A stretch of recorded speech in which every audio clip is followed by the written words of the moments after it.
వాళ్ళ దేశ ప్రజలంతా కూడా భారతీయ జనతా పార్టీని ఉండాలి, నరేంద్ర మోదీ గారు ఉండాలి, ఈ దేశం యొక్క కీర్తి ప్రపంచ వ్యాప్తంగా పాకాలే.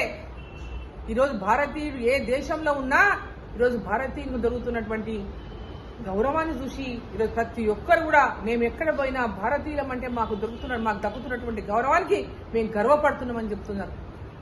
మీరు ఓర్చుకోలేకపోతున్నారు అవన్నీ చూసి? ఈ భారతదేశం వీక్షిత్ భారత్ కావాలని 2047 కల్లా భారతదేశాన్ని ప్రపంచ పటంలో మొట్టమొదటి స్థానంలో నిలపాలని తపన పడుతున్నటువంటి మోదీ గారిని చూసి మీకు సహిస్తలేరా?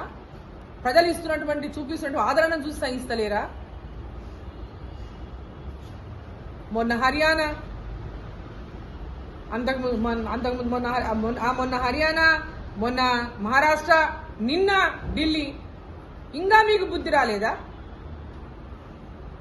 ప్రజలు ఇంత తీవ్రంగా మిమ్మల్ని తిరస్కరిస్తున్నా మీ యొక్క ప్రవర్తనలో మార్పు వస్తలేదు. భాష తీరు మార్చుకోండి, వయసును గౌరవించడానికి నేర్చుకోండి, పదవులను ప్రధానమంత్రి మోదీ గారిని గౌరవించడం నేర్చుకోండి, ఒక రాష్ట్ర ముఖ్యమంత్రిగా మర్యాద ఏంటో తెలుసుకోండి, ఏ విధంగా వ్యవహరించాలో నేర్చుకోండి,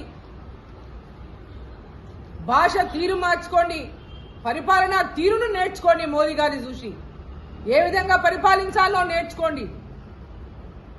అంతేగాని ఈరోజు ప్రధానమంత్రి మోదీ గారిని వారి కులం గురించి నువ్వు మాట్లాడితే నువ్వు పెద్దోని అయిపోతాననుకుంటే, ఒక కడుబీద కుటుంబంలో పుట్టినటువంటి మోదీ గారు వారి యొక్క బ్యాక్గ్రౌండ్ ఏంటి, వాళ్ళు ఎంత కష్టపడి పైకి వచ్చి ఈరోజు ఈ స్థాయికి వచ్చిండ్రు, మరి నువ్వెట్లా వచ్చినావు ఒక్కసారి చూసుకో. చాలు, నీవెట్లా ఈ స్థాయికి వచ్చినావు ఒక్కసారి చూసుకో.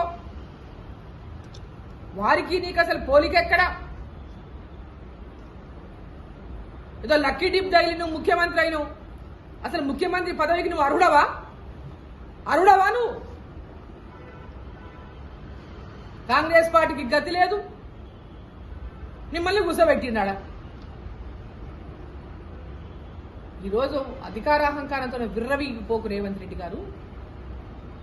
మర్యాద, గౌరవం అనేది ఇచ్చి పుచ్చుకోవడం నేర్చుకోండి. ప్రధానమంత్రిని నోటికొచ్చినట్లల్లా మాట్లాడితే ఊరుకుండేది లేదు. ఖబర్దార్ మిస్టర్ రేవంత్ రెడ్డి.